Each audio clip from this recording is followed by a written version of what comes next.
Well, hey everybody, I'm Jan Erickson from Stepping Aside, and welcome to As Above, So Below, a rune and tarot divination for Monday, the 16th day of October, 2023.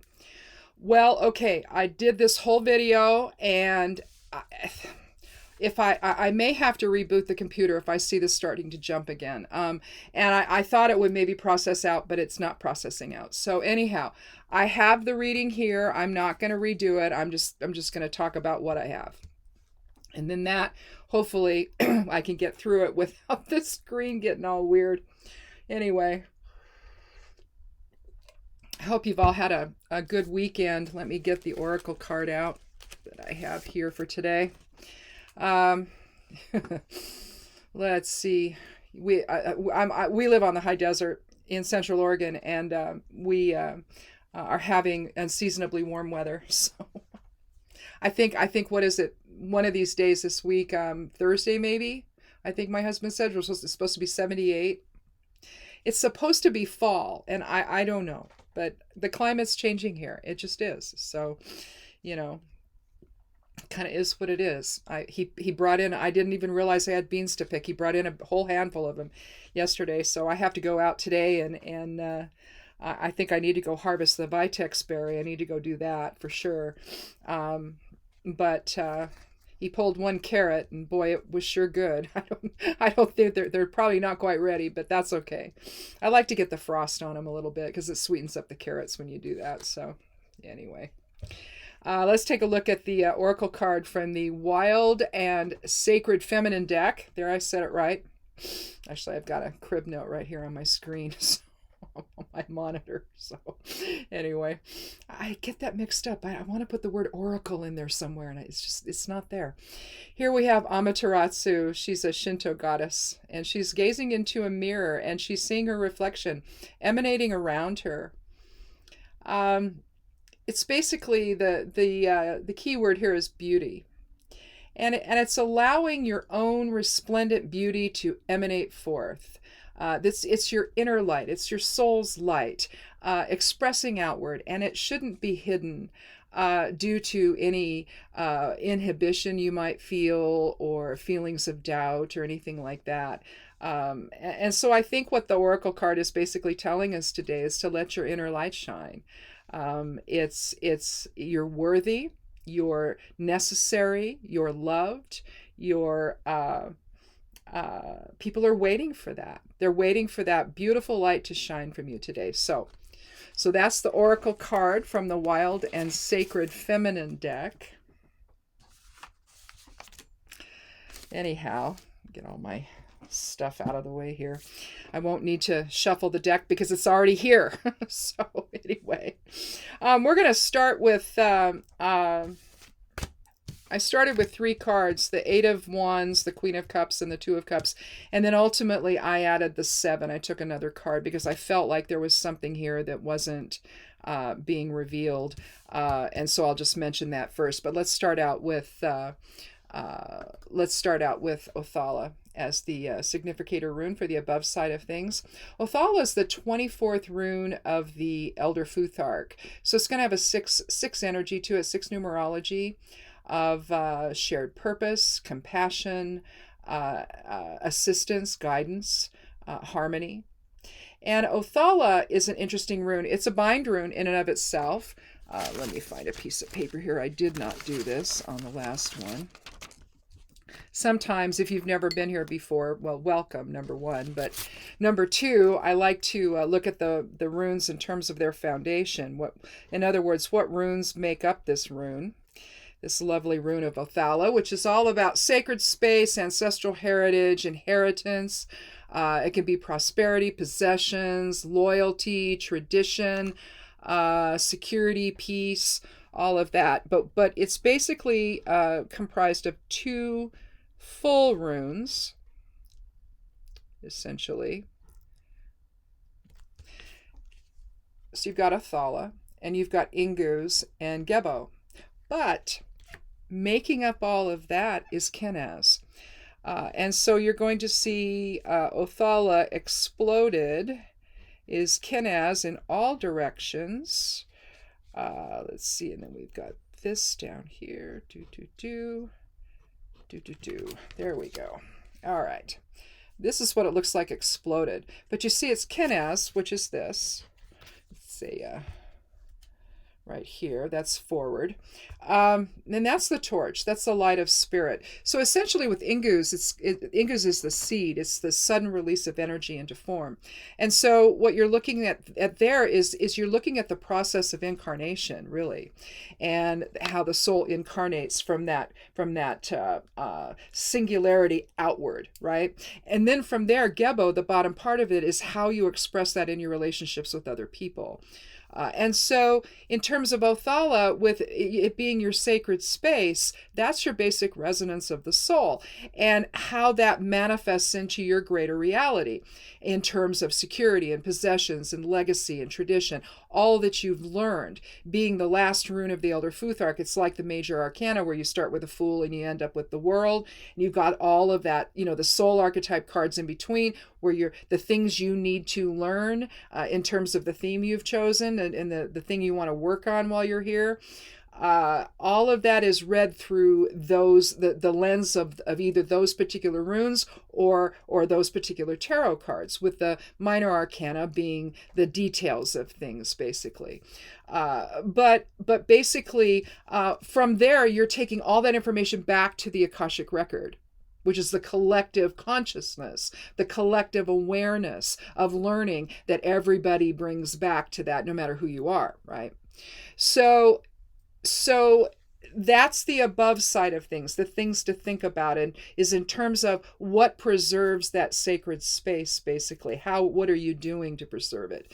And then with the Geomancy rune, it's Tristitia. Now, Tristitia is about grief and condemnation and loss and sorrow. But it's a type of loss and grief and sorrow that leads you to hold grudges. It leads you to be very fixated on those emotions and not being able to let them go. It's keeping the past alive in the present moment, which does not contribute to your sacred space. And so you have to ask yourself, okay, so we've got these two runes, the as above, so below side of things that are the significators for the reading. Then what does that all mean in terms of the details of our lives? And so that's where the tarot cards come in. And they're basically telling us a story of what could be happening that could be that could impact your sacred space, your tradition, your loyalty, your security, and keep you stuck in something that you can't let go of. Okay.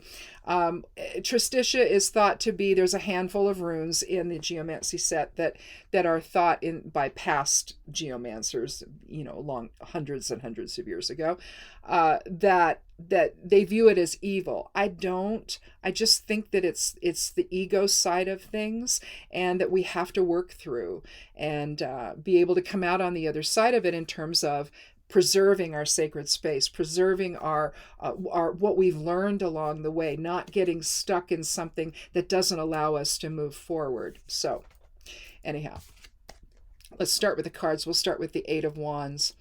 Wands reflects the fire element, and as such, it's dynamic. It invokes. Generally speaking, I would interpret this card in one of two ways, irrespective of what's around it, and it would be that there's a lot coming in on you today. And the other side of this is wands can also reflect new opportunities and initiation. So there could be a lot of new opportunities that are coming in on you today that you're having to think about. Now, where are they coming from? Well, the Two of Cups here in the reading would suggest it's coming from a partner. So maybe your partner, whether it's a life partner, a spouse, a significant other of some kind, or maybe a business partner, somebody's coming in and saying, here, I've got all these things to talk about. I got to tell you about all this stuff, right? And it takes a lot of inner strength, number one, to be able to listen to all of that. If you're the one that's on the receiving end of it, but it takes a lot of inner strength, to which the 8 talks about, to be able to express that in a way that doesn't overwhelm your partner, right? Because you're excited. You want to tell them everything that's going on, right? The other thing about the 8 is material recognition and approval. So you could be excited if you're the one who's tossing it all into the fray here. You could be the one that's excited about all the things that you want to do, and you may have some ideas about what you want to do around the property or the home or something, and you have to be careful not to dump it all in someone's lap though all at once, because it can be quite overwhelming. Next we come to the Queen of Cups. Little Miss Reflective here. She sits on this gorgeous throne at the water's edge. She's gazing into at this beautiful cup, this beautiful chalice that she's holding there. You see cherubs on the top part here of her throne. You see them down here as well. She's very loving. She's very compassionate. Very generous. She's very patient and empathic, and reverse, she might be somebody who is, or dignified, she might be somebody who has trouble setting boundaries, therefore can only be trusted so far. But I think here today, what it's suggesting is that when a lot's coming in on you, if you're the one on the receiving end, you've got to have time to think about it, and you've got to have time to consider in a compassionate and empathic way. In other words, if you're empathic, you can read people's emotions pretty well. So you have to have some respect for what the other person is saying. They're excited about it, and they come home and they want to tell you about it because they want you to know. You need to know. You're important to them. You're their partner. And so they're very excited to come home and tell you about stuff. It's like when kids come home and tell mom and dad about what happened at school. They're so excited. I got to do this. I got to meet this person. I got to play with this person. I got to learn this. They're all excited. It just all comes out at once. Well, that's the feeling I get with this card. It's all coming out at once, right? And so you got to take some time to reflect. And if you're the one, coming home and telling this person that, or if it's a business partner, telling your business partner this, you have to allow that person to think about it in a way that's quiet and considers everything and thinks about all the facts, that gathers facts, takes that time to do that, right? Otherwise, it just feels like you're pushing it on people, and maybe they're not ready for it. And so you have to, on the initiating side, you have to be able to allow that time, and on the receiving side, you have to take that time essentially. And be very clear about what you need to understand about it, what information you need, and especially in terms of what it is and what impact it has for the future. First thing out of my mouth, so how much is that going to cost? So, can we afford it? And then at that point, I went to the 2, and it just feels like something is missing here. It's like, okay, how do we get to the healing part? So after talking about that for a little bit, I went ahead and I drew another card, which is the 7 of Wands. So now we have 2 wands and two cards from the suit of cups. So cups, of course, is the water element. That's emotions, that's empathy, that's empathic awareness, it's change, it's motivation too. It's movement. It's making things happen, right? But it's a more passive way of letting it happen. If you've ever seen irrigation happen, or you've watched a flood happen, we have flood irrigation for our pasture, and so you can see very quickly, if you don't get out there in time to move the water, then you're going to flood your driveway, maybe your neighbor's driveway. So you have to be careful, right? Water can bring great change. And so I guess that's what I'm trying to say. When we see a flood happen, the dam breaks, or there's too much rain, you have a flood, and you see it go across and take out entire towns, basically, or a bunch of homes or what have you. Same sort of thing. Lots of change happens as a result of that water. Well, and here, before we want to have water essentially balanced with will, okay, with fire. And so water quenches fire, so it brings it down a little bit. But at the same time, it can also move things around to make things happen. So it's not the buzzkill you think it might be. Maybe, but I don't think so in this case. But when I drew it, it sort of said after you've reflected, you're going to have somebody either getting above it all with the 7. That's 7 is about observation and balance and letting things settle out so you can understand what's really happening. Think the scales in that regard. So either party here, whether it's the person throwing in the wands and coming in all excited and saying, "Here, look at this," or you have the queen in her reflection, could be up there trying to get more information. And there's also an element of the 7 of Wands of standing your ground. And so if someone is, if the person here is the recipient, we'll call the initiator and the recipient. If the recipient is not really telling you what you want to hear and giving you the positive reaction you want, then maybe you need to stand your ground, because maybe they don't understand everything. And it's like, well, no. Here's what I'm trying to say we can do. And they get above it all. They stand their ground, and they tell you what you need to hear to make the decision that you need to make. They need to give you the truth of it all. There's an element of deception with the 7 as well. So you have to let everything settle out so you can see the truth. And I think that, initially we had an 8 and 2 is 10 for the cards. So that's 1, that's new beginnings. So this could be suggesting new beginnings. But 1 and 7 is 8. That brings us back to having the inner strength to either stand up for yourself and your ideas, or to have the person who's the recipient stand up for themselves, essentially saying, well, okay, maybe we can do 1 or 2 of these, but we can't do them all because we can't afford it. So can we maybe, set it out a little further and save up for it? It could be a conversation like that maybe. But I think the 7 can go either way. Either side of the coin here, standing up and saying, well, I need to assert myself here. I need to say what I need to say. I need to tell you that this is not, we don't have the money for this, or we're going to have to find a more creative way to do this stuff, or whatever. And it may not be what you want to hear, but because it may postpone when you want to see this done. But assuming we can do any of it, we need to stop a little bit here and think a little more. To make sure that we're preserving the security of Athala in our lives, where we're not overextending ourselves in ways that are just too big of a risk. That would be the queen talking, But on the other hand, if you're so excited that you don't really explain yourself in a way that actually tells the truth of it all, you could stand your ground and say, well, actually what I meant was this, and I got ahead of myself and I didn't give you all the details. I just gave you the high points, and really you need the other stuff to really make the best decision here. And so I think it's that at that point, once that process takes place, then you can come together and heal.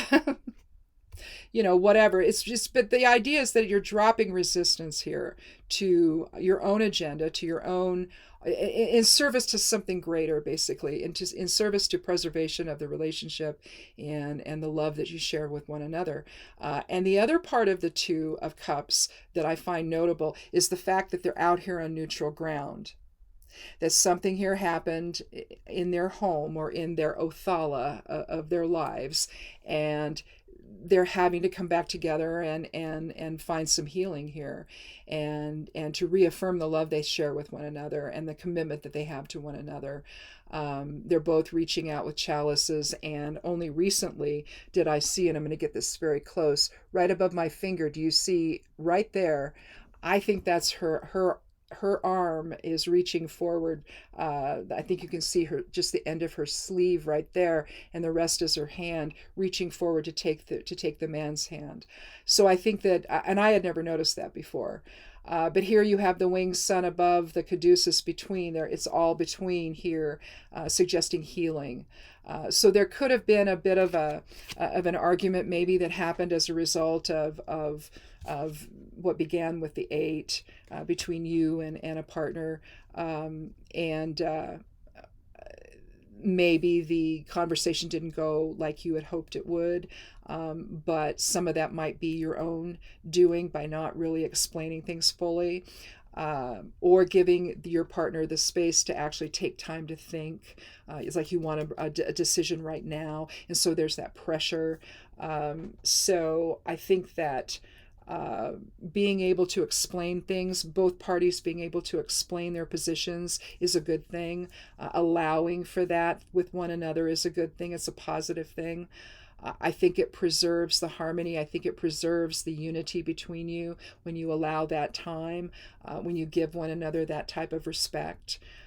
Respect to hear the person out first of all, and then the person who is initiating all of it needs to give you time, the other person time to really process all of it and understand it fully.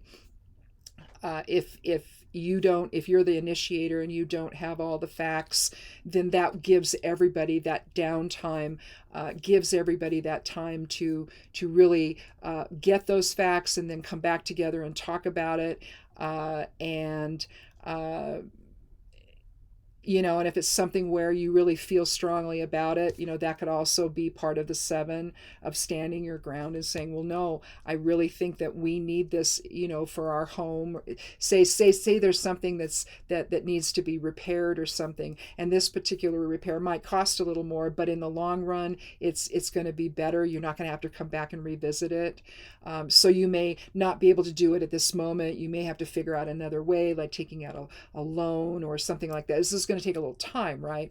It just won't happen today. You can't go online and start ordering today, or go down to whatever store you're going to buy stuff from and go today and get it all. It might have to take some time. And again, the swift movement here, a lot of things are coming in on this person. And if you look at it here, you can see it. A lot of stuff is coming in on the queen here. A lot of it.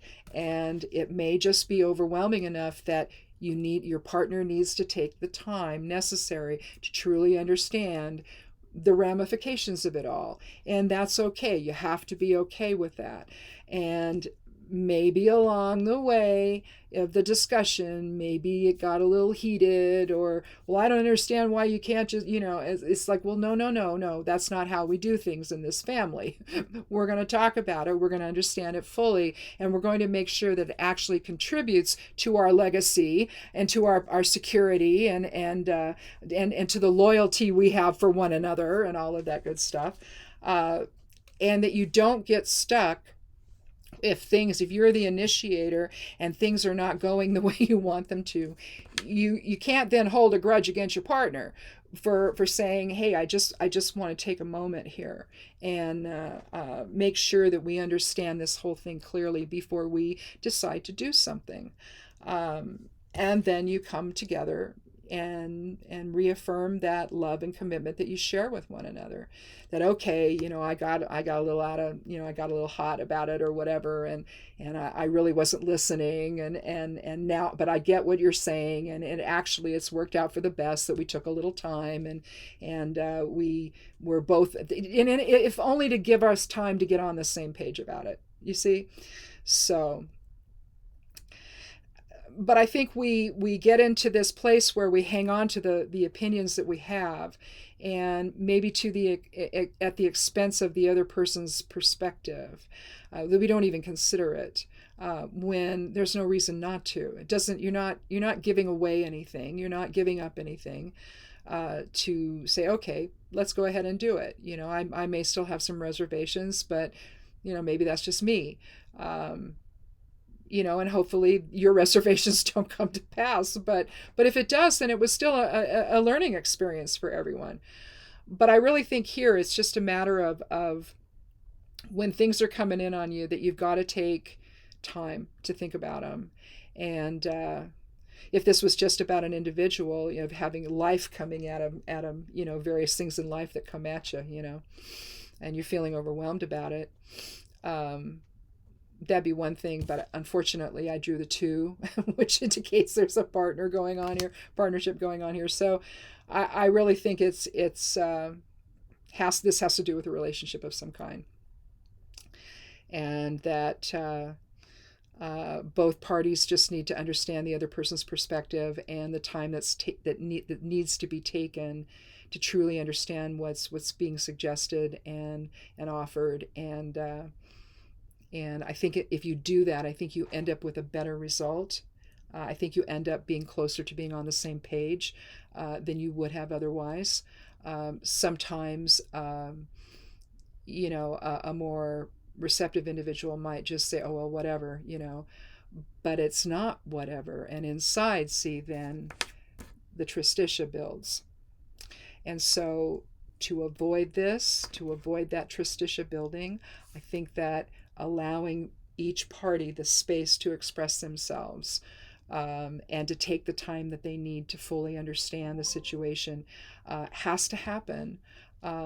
Otherwise, I don't know how you can be on even ground with one another afterwards. So anyhow, well, my screen didn't jump, yay. So hopefully I'll be able to actually publish this one. Anyway, I'll watch it again and make sure nothing weird happens, and then I'll go ahead and upload it to YouTube. But thanks for watching. And if this is happening today, it's okay to take the time you need, and it's okay to let someone else do that. So just remember that. Thanks for watching, and if you haven't yet clicked subscribe, I hope you'll do that and come back again on Thursday for another edition of As Above, So Below.